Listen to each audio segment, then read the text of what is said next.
Olá, vamos dar continuidade a esse livro maravilhoso Fique Irada, mas não exploda, de Lisa Beverly? Vamos partir para o capítulo 8. Deus está bravo com as mulheres? Isso pode parecer uma pergunta estranha para se fazer em um livro abordando o tema da ira pessoal em mulheres. Mas acredito que é sempre difícil deixar de lado nossa ira quando sentimos que somos o alvo ou o assunto de outras pessoas. Antes de ser salva, eu sempre imaginei Deus nas nuvens com um cartão de apontamento que continha um registro de todas as minhas tolices e todos os meus pecados. Toda transgressão teria uma marca de X. Ele estava aborrecido e totalmente preparado para me lançar no inferno. Senti como se não existisse mais vias possíveis de reconciliação. Eu havia pecado repetidas vezes e não haveria maneira de apagar as minhas atitudes más. Imagine meu choque quando John me disse que Deus havia lhe dito para me convidar para sair. Até mesmo imaginar que Deus poderia pensar remotamente sobre mim, além dos planos para o meu julgamento inevitável, foi uma surpresa, para dizer o mínimo. Em seguida, ao ouvir que ele me amava, era demais para eu compreender. Em resposta à sua misericórdia tão bela, joguei-me aos seus cuidados. Então fui a igrejas, conferências e reuniões, onde vi coisas que escureceram a questão do seu amor por mim. De alguma forma, eu estava tendo a impressão de que havia abordado a redenção como uma cidadã de segunda classe do reino.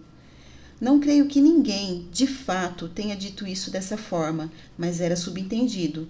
As mulheres não deveriam receber confiança e mal deveriam ser redimidas. Uma mulher de Deus? Meu primeiro encontro confuso aconteceu enquanto ainda estava na faculdade. Viajei do Arizona para Houston para participar de um seminário de ação de graças.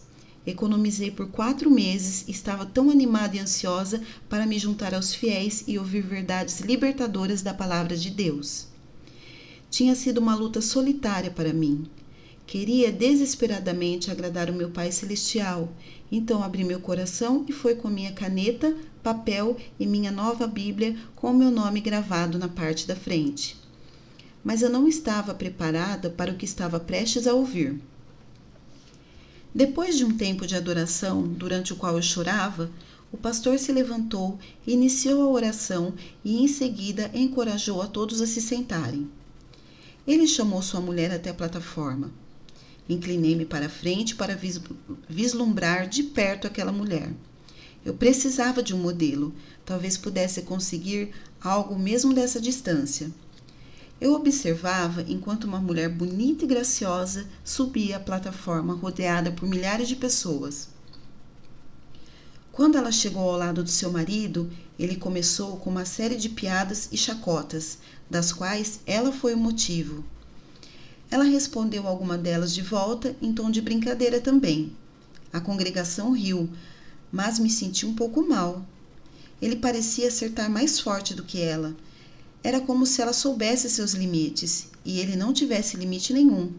Eu estava prestes a descobrir o motivo daquilo tudo. Você sabe onde nós homens estaríamos sem as mulheres? Perguntou ele genialmente, dirigindo-se à congregação.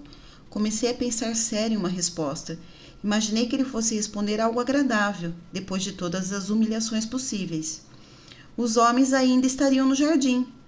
O lugar inteiro explodiu em risos. Olhei para o público. Tanto os homens como as mulheres estavam rindo. Eu era a única desconfortável e confusa com aquele comentário. Teria eu saído de um mundo de vergonha para ser ridicularizada em outro? Olhei para o casal sentado com John e eu. Eles estavam rindo. Olhei para John. Ele podia sentir que eu estava confusa e perturbada. Meu rosto ficou quente e senti lágrimas tentando escapar dos meus olhos. Virei-me para John e disse: Vou para a sala de espera. Saí, me sentindo em evidência, como se tivesse a marca de uma pária rebelde sobre os meus ombros. No banheiro feminino, quando olhei ao redor, parecia que eu era a única incomodada com os comentários. Provavelmente era apenas algo que eu precisava esquecer. Voltei para o culto e fiz anotações a sério, mas algo estava faltando. As palavras deles permaneceram apenas como palavras no meu bloco de anotações. Minha confiança havia sido violada e eu estava com medo de permitir que a sua mensagem entrasse em meu coração. No carro, a caminho de casa, perguntei a um amigo meu se o pastor e a sua esposa sempre tratavam uns aos outros assim. Ele disse que sim e me garantiu que eles estavam apenas brincando. John e eu estávamos recém-casados e eu estava desistindo dos casais cristãos. Queria algo mais do que isso. No dia seguinte, ao invés de me unir ao John no culto, arranjei desculpas e fui me oferecer no berçário. Eu estava mais confortável em acreditar que Deus me amava enquanto eu confortava e balançava crianças chorando. Deus me amava enquanto eu confortava e balançava crianças chorando? Enquanto eu a segurava e assisti responder a minha voz suave no rosto de seus gritos agudos. Eu imaginava que era assim que Deus se sentia sobre mim. Por dentro eu estava gritando. Ele estava falando gentilmente comigo. Eu era sua filha, ele era o meu pai. Lágrimas encheram novamente meus olhos enquanto eu balançava o bebê dormindo. Havia tanta coisa que eu não entendia, mas o seu amor era certo. Um casamento de Deus? Então, depois de John e eu estarmos casados há alguns meses, um casal rico da igreja nos convidou para jantar em sua casa. Na época, achei que era incomum, mas parecia que eles queriam nos aconselhar nos caminhos do casamento. Estávamos todos sentados na sala de estar antes do jantar. Sempre que eu fazia uma pergunta ou interrompia um comentário, eu era completamente ignorada. Gostaria de dizer ou perguntar algo, mas o marido dizia: "Então, John, o que você pensa?" E mudava totalmente o assunto. No começo, pensei que ele estava com problemas de audição ou era sem querer, mas então percebi que era intencional. O John ainda tentou me incluir nas conversas, mas nosso anfitrião não queria nada disso. Depois de um tempo, sua mulher escorregou silenciosamente do seu lugar ao lado dele e foi para a cozinha. Confusa, eu a segui. "Existe algo em que eu possa ajudar?" Ofereci, porque me sentia totalmente e propositalmente ignorada. "Não, eu já cuidei de tudo", ela respondeu docemente, mas com firmeza. Obviamente, eu havia feito ou dito algo que ela não aprovava. Fiquei ainda mais desconfortável e comecei a pensar que talvez ficando quieta na sala fosse uma opção melhor do que ser inútil na cozinha. Aventurei-me mais perto da saída daquela cozinha, bem equipada. "Fique aqui", ela gritou para mim. Virei-me um pouco surpresa. O que está acontecendo? Eu não podia ajudar na cozinha e nem conversar na sala de estar. Vi como essa mulher adornada com joias e roupas de grife, pegando seu Cook Alvin. Ela estava no fim dos seus 40 ou início dos 50 anos e eu tinha 22. Em um tom de irritabilidade e comedida, ela começou a me dizer como funcionava. "Você não deve falar com os homens, ao menos que eles falem com você. Seu lugar é na cozinha comigo." Eu estava um pouco chocada. Será que escutei corretamente? Devo ter parecido perplexa. Então ela me perguntou a queima-roupa: Você quer ter um bom casamento ou não?" Isso só serviu para me confundir ainda mais. Eu só tinha 2 ou 3 meses de casada. Não era uma especialista, mas nós tínhamos um bom relacionamento, o que estava muito longe de ser um casamento ruim. Eu queria ser uma boa esposa. Sim, quero um bom casamento. Gaguejei de volta, abobalhada. Ela empurrou o frango de volta para o forno e mandou-me sentar. Lutei contra a tentação de perguntar quanto tempo para que o frango estivesse pronto e obedientemente me sentei. Ela me disse muitas coisas naquela noite, coisas que Deus supostamente havia lhe ensinado. Algumas eram tão tolas, sexuais e de mau gosto que eu não vou me dar ao trabalho de repeti-las nessas páginas. Mas aqui está uma amostra. Ela me disse para eu sempre me sentar mais abaixo do que o meu marido. Se ele estivesse em uma cadeira, eu deveria assentar-me no chão. Eu não tinha certeza como isso ia acontecer na mesa do jantar, uma vez que todas as cadeiras pareciam ter a mesma altura. Percebi que já havia violado esta pela ousadia de me sentar ao lado do meu marido no sofá, assim que chegamos. Então, foi por isso que ninguém respondia? Ela continuou com mais da sua sabedoria.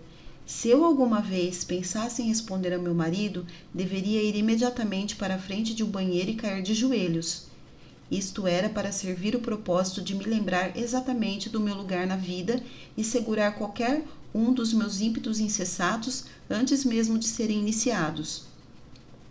Eu só tinha me ajoelhado na frente de um banheiro quando fiquei enjoada e temi por uma recaída logo em seguida. O sexo foi reduzido a um dever que não seria necessariamente incluído o prazer. Fiquei um pouco rebelde e ousei desafiar seus conselhos nessa área. Por que Deus fez ambos os sexos capazes de desfrutarem do sexo se ele só queria que o homem o apreciassem? Você deve fazer isso sempre que seu marido quiser isso, esteja você desfrutando ou não, ela respondeu. Depois de um tempo, você não se ressente? Eu perguntei. Então, você volta ao banheiro, explicou ela. Uau! Eu já podia imaginar que no seu regime eu gastaria muito tempo na frente do banheiro. Decidi que era melhor não discutir mais. Esta mulher estava falando sério. Graças a Deus, o jantar ficou pronto. John e eu sentamos desconfortavelmente onde nos colocaram. Fiquei seriamente silenciosa durante o jantar, tentando evitar quaisquer outras violações. John parecia um pouco desconfortável também. Eu estava começando a temer que ele teria sido convidado ou educado enquanto eu estava sendo assada na cozinha. Nós nos dispensamos rapidamente após a refeição e corremos pela chuva para o nosso carro frio. Houve um peso incrível sobre nós dois. John, aquilo foi muito estranho. Você percebeu como eu não tinha autorização para falar e quão rude ele foi? O John parecia perdido nos pensamentos. Sim, foi meio estranho, mas talvez ele só quisesse falar de homem para homem comigo. Bem, existem maneiras de fazer isso sem ser rude, repliquei. O que ele perguntou enquanto você estava sozinho com ele? Sondei. Muitas coisas, respondeu John.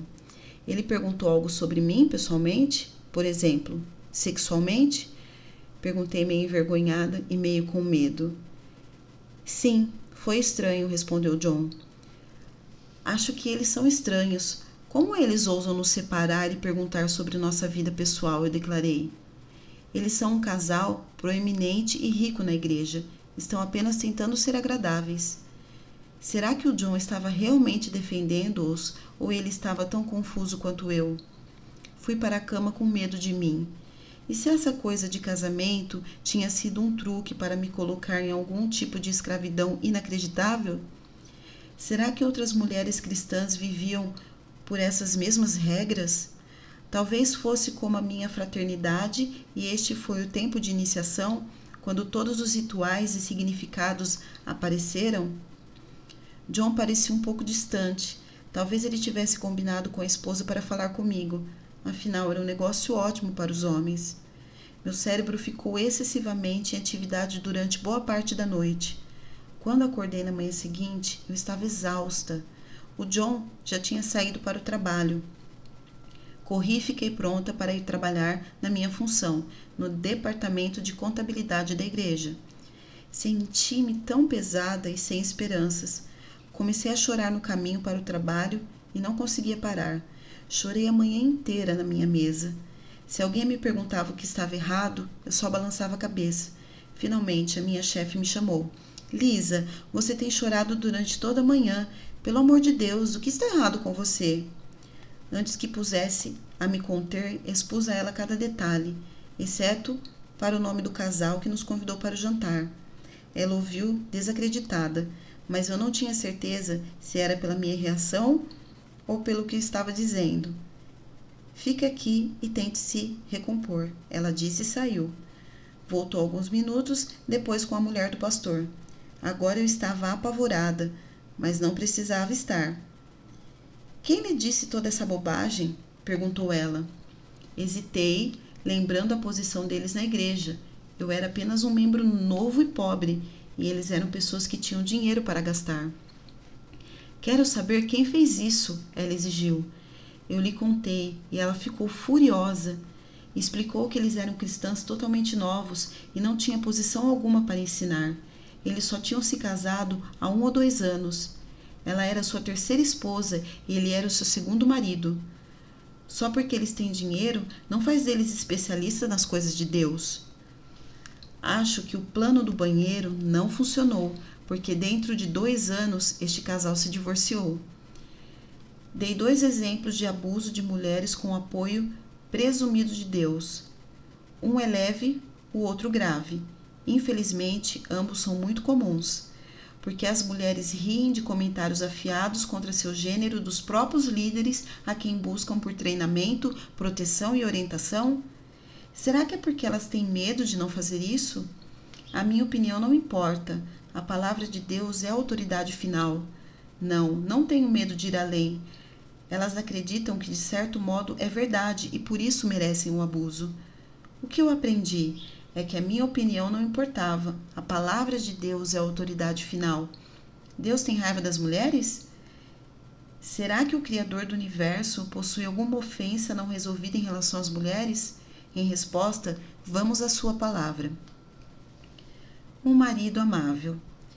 Pois o seu Criador é o seu marido, o Senhor dos Exércitos é o seu nome, o Santo de Israel é o seu Redentor. Ele é chamado o Deus de toda a terra. O Senhor chamará você de volta como se você fosse uma mulher abandonada e aflita de espírito, uma mulher que se casou nova apenas para ser rejeitada, diz o seu Deus. Por um breve instante eu a abandonei, mas com profunda compaixão eu a trarei de volta. Num impulso de indignação, escondi de você por um instante o meu rosto, mas com bondade eterna terei compaixão de você, diz o Senhor, o seu Redentor. Para mim, isto é como os dias de Noé, quando jurei que as águas de Noé nunca mais tornariam a cobrir a terra. De modo que agora jurei não ficar irado contra você, nem tornar a repreendê-la. Embora os montes sejam sacudidos e as colinas sejam removidas, ainda assim a minha fidelidade para com você não será abalada, nem a minha aliança de paz será removida, diz o Senhor, que tem compaixão de você. Isaías 54, do 5 ao 10, NVI. Nosso Pai maravilhoso compara nossa redenção ao amor de um marido para sua esposa. Ele poderia ter dito, o seu Criador é o seu pai, mas não o fez. Ele se posiciona como um marido amoroso restaurando uma mulher rebelde. Em seguida, ele compara a garantia de sua promessa com o que ele fez para Noé. Embora os montes sejam sacudidos e as colinas sejam removidas, ainda assim a minha fidelidade com você não será abalada, nem a minha aliança de paz será removida. Não importa quão intensa seja a agitação na sua vida, o amor de Deus por você nunca vai vacilar. Deixe que essa questão seja resolvida de uma vez por todas em sua mente. Essa escritura não carrega uma exceção com ela. Esta promessa é para todas. Ela não inclui as mulheres que estão solteiras, divorciadas, estéreis ou viúvas. Essa promessa se estende por todos os grupos de idade também. Ele fala com termos afetuosos e amáveis para que as mulheres entendam. É a voz de Deus falando às suas amadas e preciosas. Ele está falando de paz para suas mulheres. Então receba a sua paz e deixe de lado sua ira e seu medo. Às mulheres é concedida uma oportunidade única. Tudo sobre nós é criado para servir e nutrir. Mas, quando vivemos sobre o medo constante de desagradar ao nosso Pai Celestial, nós nos cansamos de fazer o bem. Nós receamos que nenhum esforço seja bom bastante, nenhum sacrifício será grande o suficiente. Lembre-se, as coisas não se baseiam no que você faz, mas no que foi feito por você. Nenhum de nós jamais poderia viver uma vida suficientemente agradável para satisfazer todos os estatutos. Devemos ser mulheres segundo o seu coração, mas não vamos buscá-lo se tememos a rejeição e sua ira. Isso cria inevitavelmente uma atmosfera repleta de frustração e raiva. Deus quer libertar as suas filhas desse pesado fardo. Isso pesa sobre você, colocando-a sempre no limite. O simples fato de que Jesus está voltando para sua noiva novamente reforça o amor delicado de Deus para com as mulheres. Se fôssemos inferiores e apenas uma parte para completar o homem, Deus não teria escolhido a íntima relação entre o homem e sua esposa para ilustrar o grande mistério de Cristo e da Igreja. Oração. Pai Celestial, venho a Ti no nome precioso de Jesus. Reconheço que tenho permitido uma mentira entrar e roubar o nosso relacionamento. Se o Senhor disse, eu acredito. Creio que o Senhor é verdadeiro, bom e justo. Por favor, remova qualquer vestígio de mentira que de alguma forma o Senhor está com raiva de mim porque sou uma mulher. Sou uma mulher por teu desígnio e propósito divino. Não é algo a ser ressentido ou para se ter vergonha. É algo a ser comemorado, pois assombrosamente e maravilhosamente me formastes. Purifica-me de toda vergonha, culpa e de todos os estereótipos da minha mente. Remove em mim um espírito reto e imprime no meu espírito o tipo de mulher que tu queres que eu seja. Eu perdoo aqueles que me difamaram através de preconceito e ignorância, pois eles não sabiam o que estavam fazendo. Senhor, restaure e reconcilia homens e mulheres, para que possamos viver no jardim frutífero do teu amor mais uma vez. Capítulo 9. Nascido com raiva. Muitas vezes sou levada a pensar que já nasci irada, ou devo dizer, decidida e preparada. Minha mãe me contou que quando eu tinha uns 2 anos, para impedir-me de eu não me congelar, ela me trouxe da neve para dentro de casa antes que eu pedisse para entrar. Em protesto, sentei-me no chão e, esperneando, batia minha cabeça repetidamente no chão. Temendo possíveis danos cerebrais, minha mãe me levou para a segurança do meu berço, onde continuei meu ataque confortavelmente. Houve outro momento ainda mais assustador, em que eu fazia birra em proporções gigantescas. Ela havia me colocado no berço e de alguma forma saí dele. Eu estava gritando por mais de 20 minutos quando ela chamou o médico da família. Ele recomendou que eu saísse de casa, indo para a varanda e voltando em alguns minutos. Ele percebeu que a birra estava sendo feita por ela e acabaria uma vez quando ela se fosse. Minha mãe seguiu o conselho e me deixou fazendo a cena para uma casa vazia. Ela esperava que eu fosse aprender com isso, um exemplo de comportamento construtivo, para recuperar a atenção que eu havia perdido. Mas eu, verdadeiramente, não aprendi a lição. Aparentemente, quando percebi que estava sozinha, me enfureci ainda mais. Reuni toda a força e a altura que meu corpo de 2 anos de idade podia alcançar e comecei a jogar-se no chão, tudo o que estivesse ao meu alcance. Derrubei todas as cadeiras da sala de jantar. Não satisfeita com isso, tirei cada enchimento dos assentos também. Meu ataque destrutivo incluía tirar todas as almofadas do sofá, jogar todos os cinzeiros e derrubar cada uma das cestas. Revistas foram jogadas. Cada pedaço de ordem ao meu alcance foi transformado em desordem. Aquilo não havia sido um ato de uma criança aborrecida. Estava mais para a força metódica e destrutiva de uma criança terrorista. Minha mãe voltou depois de alguns momentos de solidão na varanda de trás e me encontrou com todas as minhas forças gastas, mas ainda furiosa. Temendo que eu estivesse possivelmente descansando para me preparar para uma outra rodada, ela me bateu e me colocou na cama. Por que eu era tão irritada, afinal? Bem, vamos falar sobre a minha herança. Talvez parte da culpa possa ser colocada nessa área. Sou metade siciliana, também sou apache, francesa e inglesa. É claro que eu não podia fazer nada, nasci apaixonada e irritada. Tenho a maldição das vinganças da máfia nas minhas veias e alguém roubou minha terra. Pelo que eu sei, eu podia ser uma descendente direta de Jerônimo. E então, misturando isso com o sangue inglês e francês, estou convivendo com os meus invasores. Acrescente a isso o fato de que eu havia perdido um olho para o câncer aos 5 anos de idade. Quando eles me disseram que iriam tirar o meu olho, e me dar um novinho em folha, não cooperei muito. Tentei fugir do hospital antes da cirurgia. Tive que ser sedada e em seguida lutei tanto que não fez efeito. Lembro-me de que me mandaram contar até 10. Fiz isso 2 vezes. Então me equiparam com uma máscara ainda mais apertada e a escuridão tomou conta de mim. Lutei com eles em meu sono durante toda a cirurgia, implorando para que não levassem o meu olho. Uma enfermeira deixou a cirurgia em lágrimas. Eu estava em um quarto de recuperação com paredes de vidro ao lado. Acordei muito antes do que deveria. Sentei-me, rasguei o curativo do meu olho, joguei-o fora e comecei a gritar. Novamente fui sedada.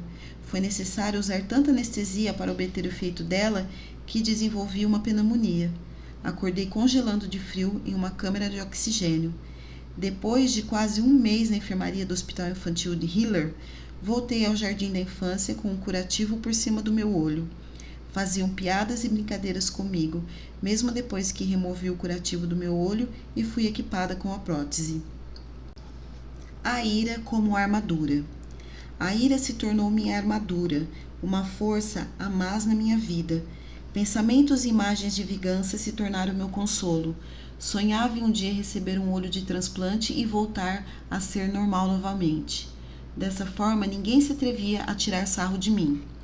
Isso não aconteceu do jeito que planejei, mas quando me tornei cristã, encontrei a totalidade não no retorno no meu antigo estado físico, mas na troca do meu modo de vida velho pelo novo. Um tempo após tornar-me cristã, parecia que nada do antigo eu tinha sobrevivido à transição. Estava tão profundamente consciente da misericórdia que havia recebido que rapidamente estendi a misericórdia para os outros. O tempo passou e me casei. Tive uma visão, um chamado e encontrei um esposo que não cooperava. Já compartilhei como os nossos primeiros 4 anos de casamento foram cheios de brigas. Então tive meu primeiro filho. Ele trouxe consigo outra revelação. Descobri que era muito mais fácil amar o meu bebê do que o meu marido há 3 anos. Quando vi pela primeira vez o meu pequenino, machucado e marcado pelo parto de fórceps, meu coração se encheu de um amor imenso e protetor em relação a este eterno e doce menino. Tive uma dura recuperação do parto que me manteve na cama por 2 semanas. Deitava na cama com ele ao meu lado, olhando-o fixamente. Conversava com ele e acreditava que realmente ele me entendia. Fiz todo tipo de canções bobas que declaravam meu amor por ele. Há uma lembrança que é muito especial para mim. Eu estava deitada de lado e o coloquei de lado também, de modo que estávamos nariz com nariz. Eu estava olhando em seus olhos serenos e sem perceber peguei no sono, que foi o mais tranquilo e maravilhoso. Não sei quanto tempo durou, mas quando acordei, ele ainda estava olhando para mim com tanto amor que isso tomou conta de mim. Era como se um pequeno querubim estivesse tomando conta de mim. Beijei-o descontroladamente por todo o seu rosto doce. John não estava tão encantado com toda essa experiência. Estava se sentindo um pouco deixado de fora. Ou poderia ser alguma outra coisa? Eu o acusava de ser ciumento quando ele fazia comentários como: "Esse bebê já não mamou o tempo suficiente?" Que horrível, pensei. Ele tem ciúmes do seu próprio filho. Mas isso não era de toda a verdade, sabe? Ele me viu segurar o bebê, beijá-lo, protegê-lo e cantar para ele, e então percebeu: poxa, ela sabe como ser agradável, ela simplesmente se recusa a ser agradável comigo. Ele estava certo. Eu tratava o Addison muito diferente de como tratava o John. Afinal, pensava, ele era um adulto e poderia cuidar-se de si mesmo. Essa criança era minha para eu amar e proteger todos os dias de sua vida. Os 2 primeiros anos de vida de Addison trouxeram muitas mudanças e transições para nós. Nós nos mudamos para a Flórida, do Texas, onde John tinha assumido a posição de pastor de jovens em uma igreja local. E Deus tinha começado um trabalho tremendo em nosso casamento. Todas essas mudanças criaram uma fome profunda de Deus na minha vida. Eu queria ouvir a sua voz claramente, queria aprender os seus caminhos. Parte disso foi por causa da posição que eu tinha agora dentro da igreja. Como a esposa de um pastor, queria ser um exemplo divino. mas não posso dizer que minhas motivações eram completamente puras. Deus tinha curado meu casamento, eu estava sentada na primeira fila da igreja. Imaginei que Deus deveria estar bastante satisfeito comigo, ou eu não estaria aproveitando essa posição. Errado? Independentemente da minha motivação pessoal, Deus satisfez os desejos do meu coração, mas por um processo muito diferente. Pedi para Ele limpar meu coração e me levar ao mais profundo em Sua santa presença. Pensei que um sonho ou uma visão seria bom, talvez até mesmo algo sobre o qual eu um dia fosse testemunhar e que também pudesse servir como objetivo de afirmar a minha santidade, mas não tive tanta sorte. Deus sabe o procedimento e o propósito a ser usado no processo de refino na vida de cada crente. Acho que no meu caso, isso significou acender o fogo em alta temperatura e ajustar o tempo para mais de um ano. Quando o ouro e a prata são refinados, eles são colocados no fogo em altas temperaturas até que se liquefazem. Em seguida, a escória e as impurezas sob a superfície se tornam evidentes para que todos testemunham o processo. O ourives, nesse momento, filtra os dejetos e então espera o metal esfriar novamente. Esse processo é repetido até que o metal precioso esteja livre de contaminantes e ligas que possam enfraquecê-lo. O fogo refinador. Veja, eu refinei você, embora não como prata, eu o provei na fornalha da aflição. Isaías 48:10, NVI. Deus não quer refinar seus filhos em uma fornalha de fogo literal. Ele tem outro tipo de forno que realiza esse processo de refino. É a fornalha da aflição. Acho que é importante, nesse momento, definir a aflição. Isso significa, dentre outras definições, sofrimento, problemas, adversidades, angústia e julgamento. Gosto especialmente da palavra dificuldades. Imagino que ela tenha suas origens na descrição de uma passagem difícil de um navio pelo oceano. É uma embarcação de onde você não se pode escapar, que está transportando a um novo porto, de um porto a outro. Você gosta do seu destino, mas não gosta do processo para chegar até lá. Da mesma forma, um forno é um lugar de onde não há fuga, não há uma alça de abrir no seu interior. Portanto, você poderia muito bem ser refinado o mais rápido possível porque não está liberada do processo até ser alcançado o estágio desejado de pureza. Acredito com todo o meu coração que Deus está mais preocupado com o nosso estado do que o nosso conforto, e Ele vai permitir que as coisas se tornem desconfortáveis em nossa vida para expor nossa verdadeira condição. Ele prefere nos colocar temporariamente desconfortáveis a eternamente atormentados. Parecia que não muito tempo depois que orei a Deus para limpar o meu coração, encontrei-me uma fornalha de fogo ardente de aflição. Houve um pequeno problema na minha vida que estava prestes a se tornar grande. Foi uma questão privada e pessoal. Não foi algo que fiz em público ou na igreja. Foi algo que guardei para os meus entes queridos em casa. Foi um pequeno problema com a ira. Na verdade, até aquele momento eu não estava completamente convencida de que tinha um problema com a ira. Afinal, quando todo mundo agia de forma perfeita, eu não me irava. Portanto, as imperfeições das pessoas é que me irritavam. Além disso, essas explosões não ocorriam diariamente. Talvez uma vez a cada 2 meses eu poderia quebrar alguma coisa ou xingar meu marido. Não era como se fosse fora de controle ou algo do tipo. O momento do incidente da janela quebrada foi imediatamente após a minha oração, quase como em resposta a ela. Mas como eu poderia piorar como resultado de uma oração para ser mais abençoada? Deve haver algo a mais atiçando. Minhas explosões incontroláveis aumentaram de frequência. Agora elas aconteciam uma vez por mês. Nessa época apareceram informações sobre a TPM. Eu tinha minha resposta. Quando tive meu primeiro filho, algo estranho e amedrontador aconteceu com os meus hormônios. Que alívio ter alguma coisa para culpar. Sentei-me com meu marido e li para ele o artigo. Se eu pudesse fazê-lo entender, ele seria mais sensível às mudanças que ocorriam em meu corpo. Até baseei o assunto com a prática de muitas culturas em isolar a mulher na menstruação. Afinal, até mesmo a Bíblia recomenda que os homens não devem nem sequer sentar no sofá com elas. Então minhas explosões pareciam ter saltado de uma vez por mês para algumas vezes ao mês. E além disso, a teoria da TPM estava trabalhando contra mim.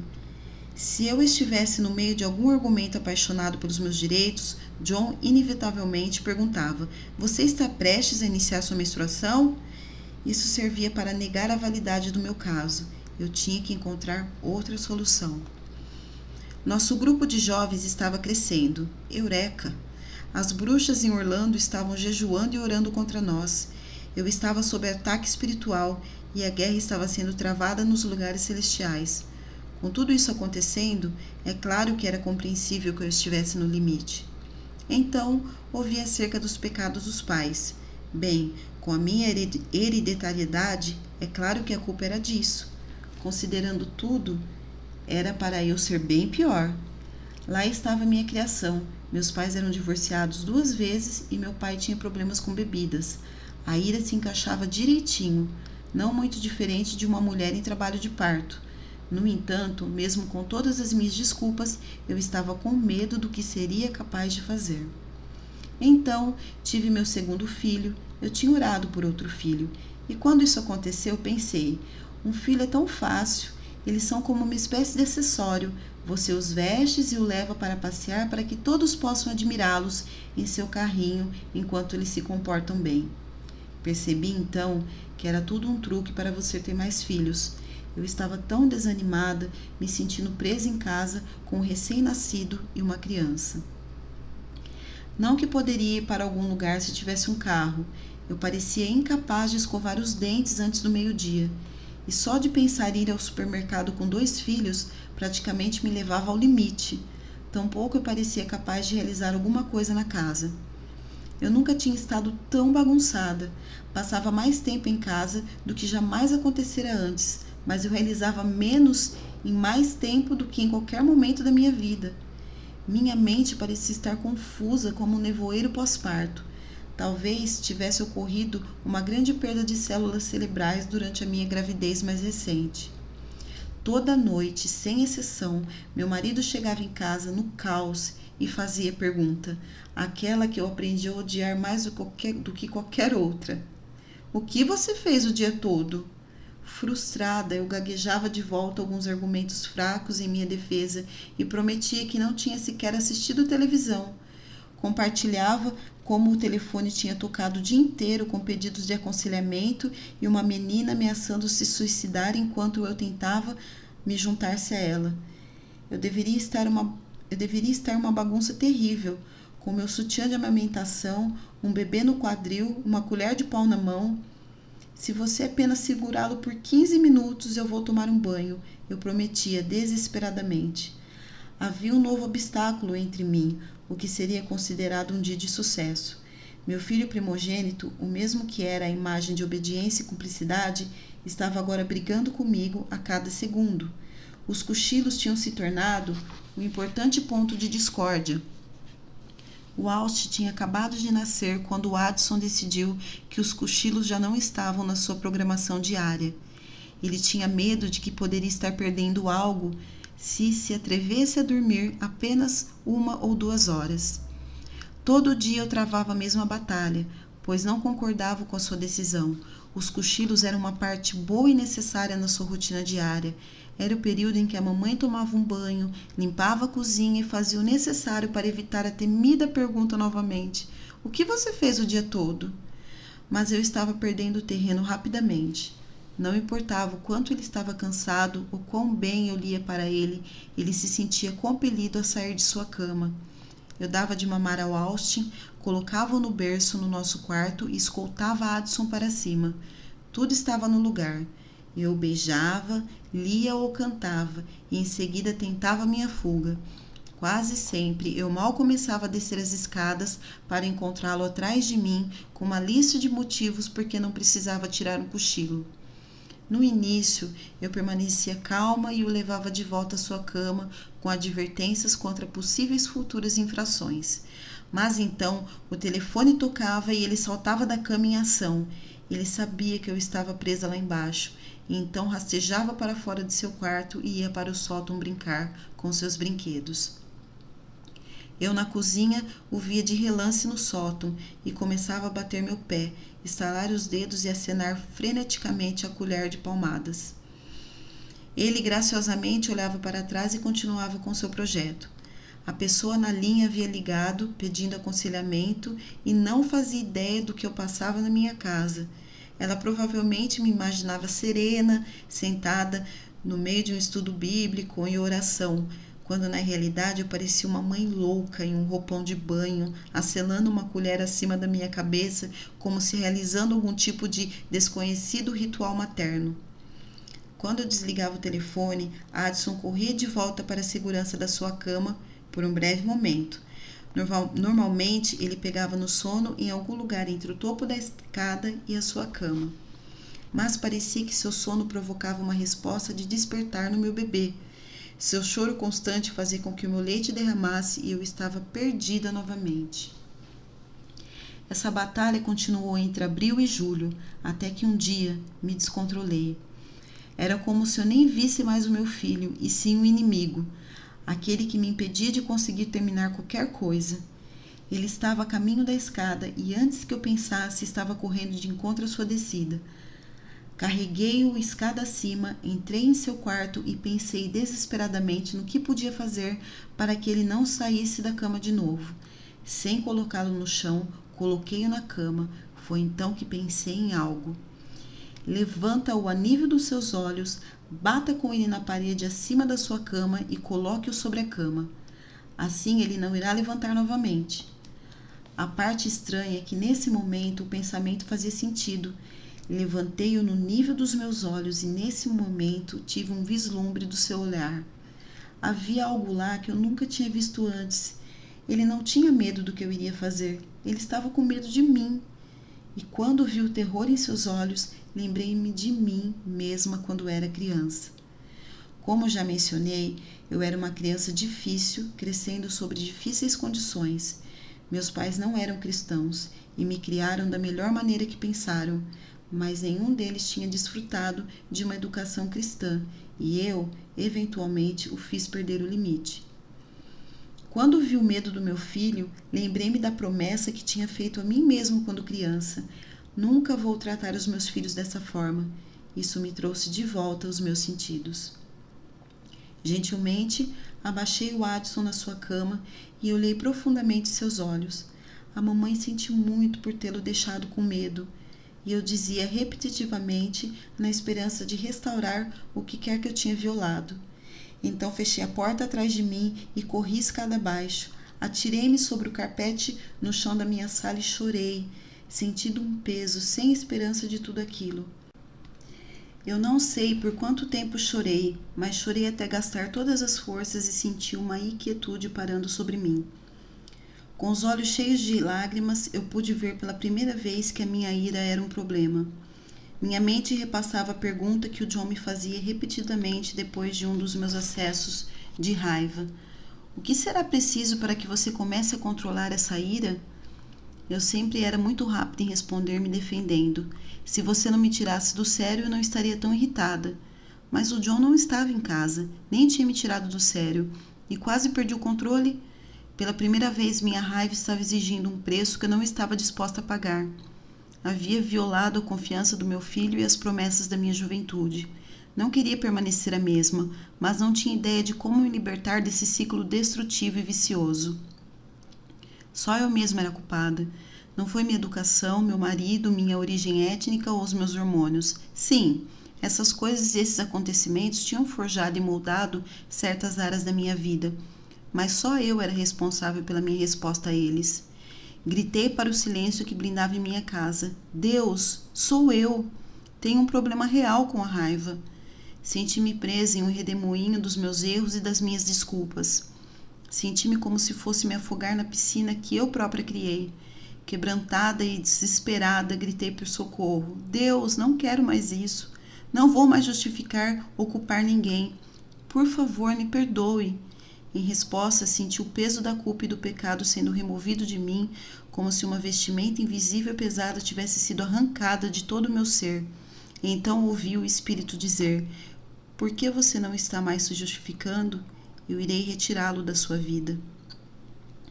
Aquilo que você justifica, você acredita. Ao justificar a sua ira, você está dizendo, em essência, eu tenho o direito de ser assim por causa do que me foi feito. Você não é definido por aquilo que lhe foi feito, mas pelo que foi feito por você.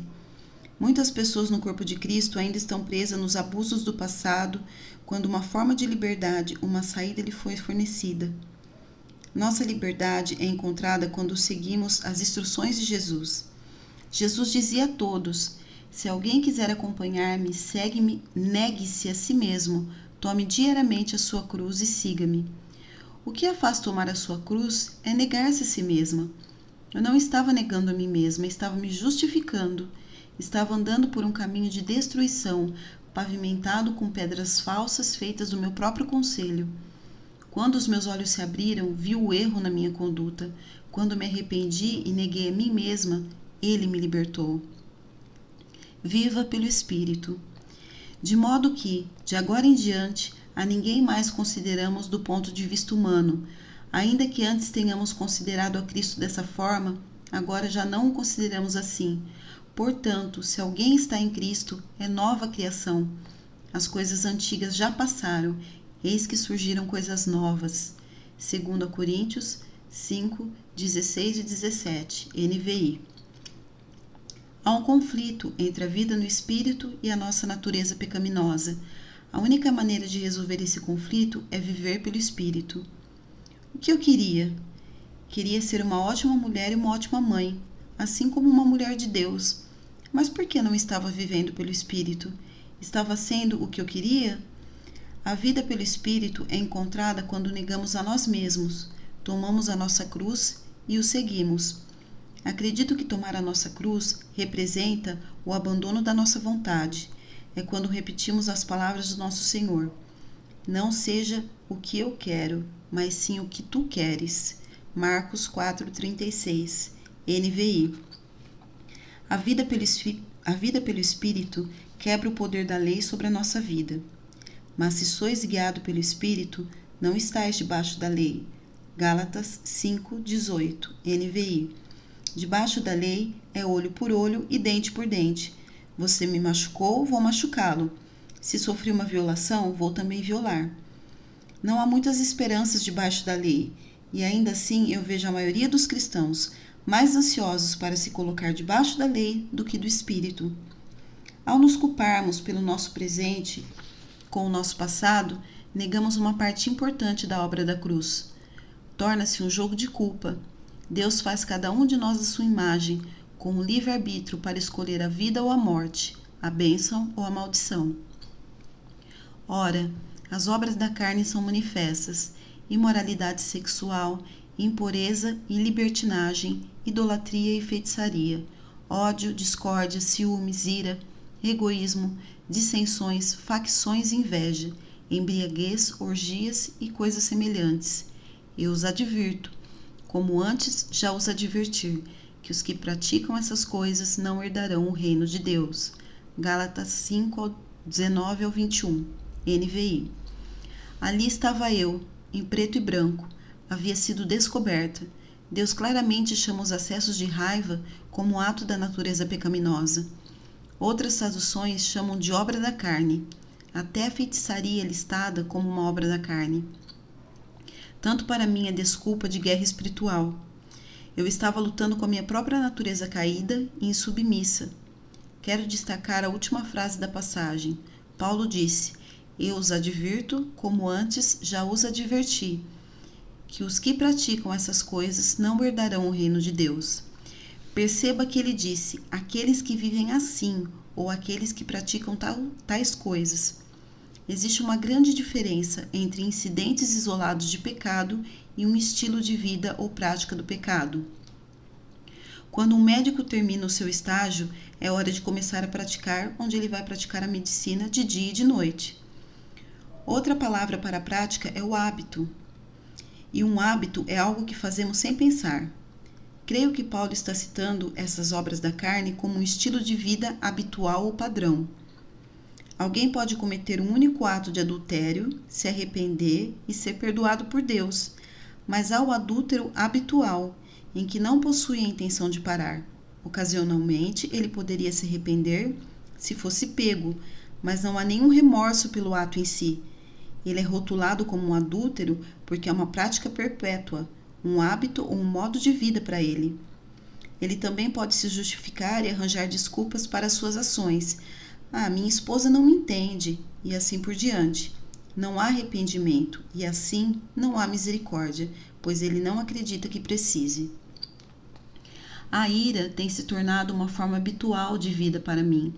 Enquanto dava desculpas ou passava a culpa ou rejeitava misericórdia, dizendo que estava agindo corretamente ao me comportar dessa maneira por causa de alguém. Então achava a desculpa mais apropriada para o incidente. Essa passagem da Escritura abriu os meus olhos. Escrito por Paulo aos crentes da Galácia, ele estava repetindo algo que já lhe havia dito, porque era importante. Aqueles que continuaram no estilo de vida habitual do pecado não herdariam o reino de Deus. Agora, neste ponto, nós poderíamos entrar em uma grande discussão teológica sobre o que exatamente significa todo o reino de Deus. Isso significa que você irá para o céu, mas terá de viver nos subúrbios fora do reino? Ou o reino não é realmente o céu, mas é algo diferente? Ou será que significa o pior cenário, que você acaba no inferno? Embora me falte um doutorado em teologia, sou inteligente o suficiente para perceber que nenhuma dessas são boas opções, já que somos advertidos a respeito deles. Eu tinha nesse momento sido liberta do peso espiritual da culpa e do pecado, mas ainda permanecia a questão do hábito. Cada um de nós se lembra de nascer de novo, experimentando a liberdade e novidade de vida, e em seguida encontrar inúmeras situações em que o vigor da nossa experiência de salvação é testado. Foram-nos dadas várias oportunidades para escolher obediência e vida, quando a desobediência e a morte pareciam no momento mais atraentes. Agora, meus olhos foram abertos e eu tinha algumas escolhas construtivas para fazer. Era hora de me negar e tomar a minha cruz. Tome sua cruz. O primeiro passo para mim era libertar cada pessoa que eu tinha retido em perdão. Vamos falar desse assunto em profundidade em um capítulo posterior. O segundo passo, a confissão, foi um pouco mais difícil para mim.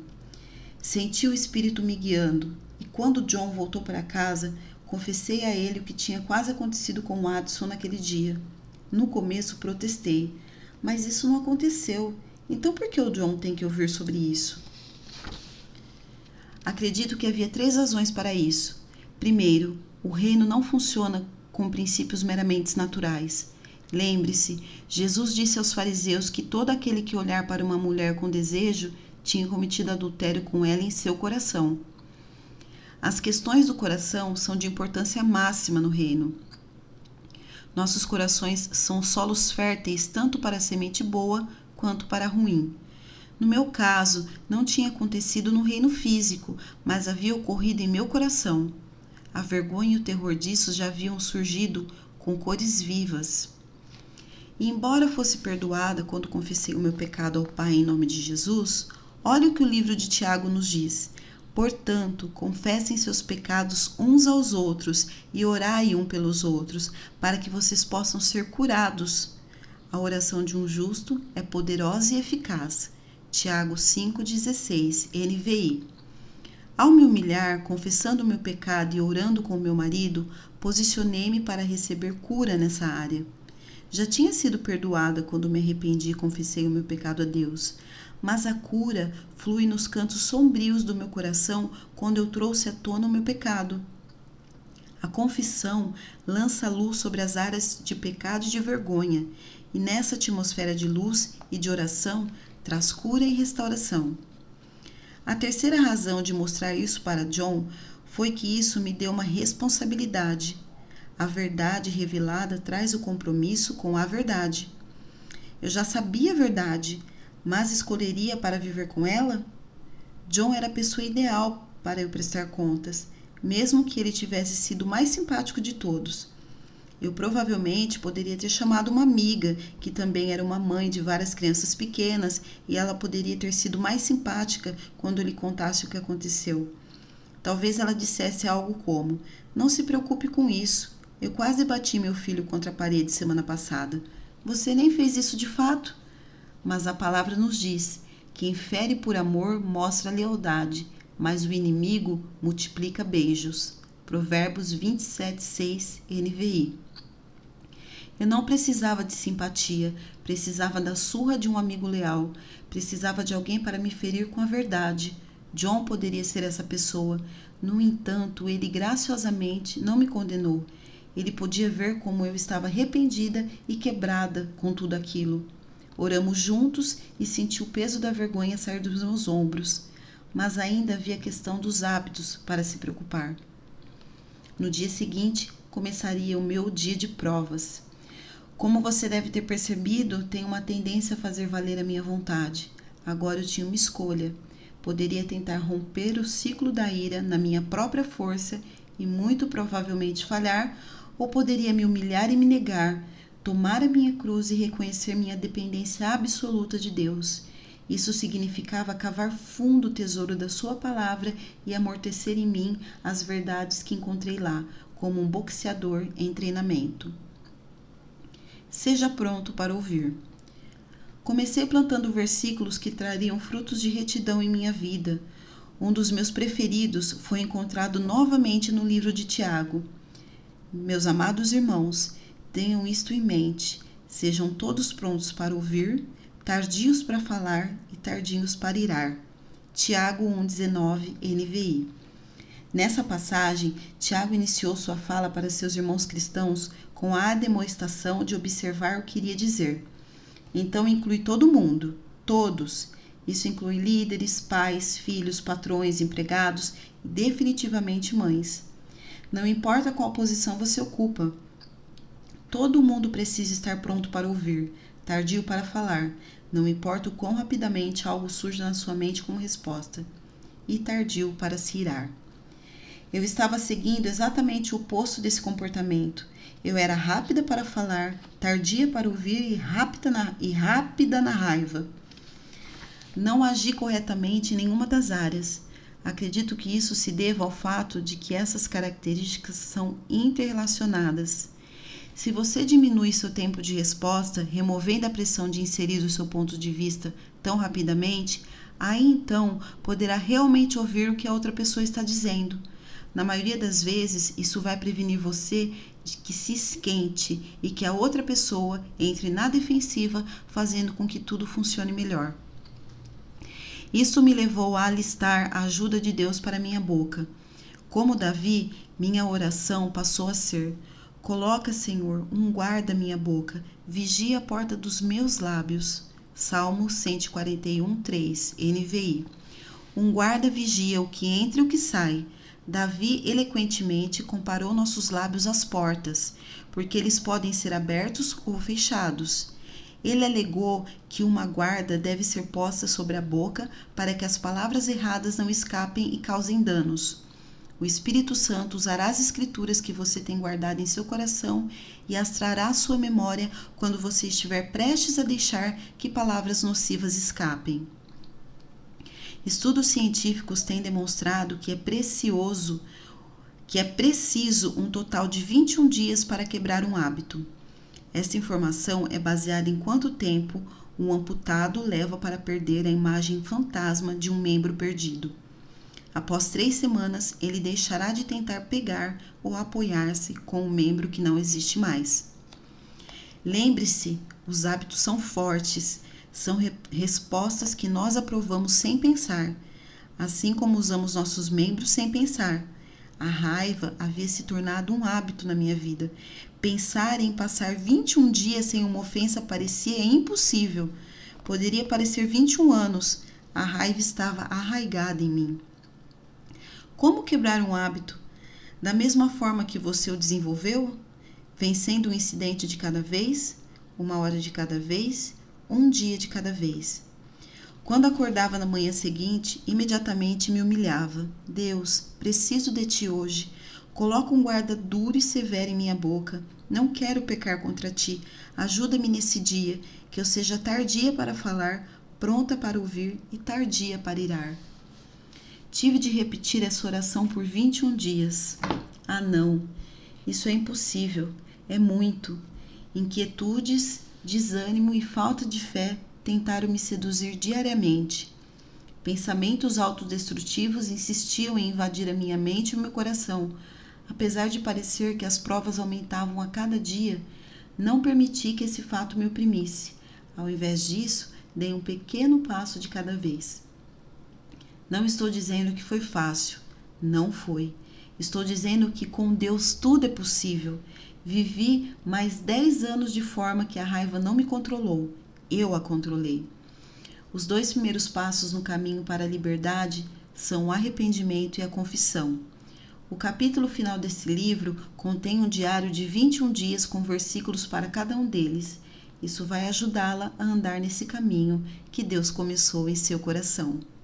Oração. Querido Pai Celestial, perdoa-me e purifica. Não quero apenas me arrepender do fruto da minha ira. Quero que a espada da tua palavra corte a própria raiz da ira em minha vida. À medida que eu continuar lendo, continue a abrir os meus olhos para que eu possa ver. Eu te agradeço pela convicção do teu Espírito que tem tirado as sombras de justificação e de culpa. Abraço a luz da tua palavra e da tua liberdade, e a liberdade do perdão. Uau! Voltaremos com o próximo capítulo em breve.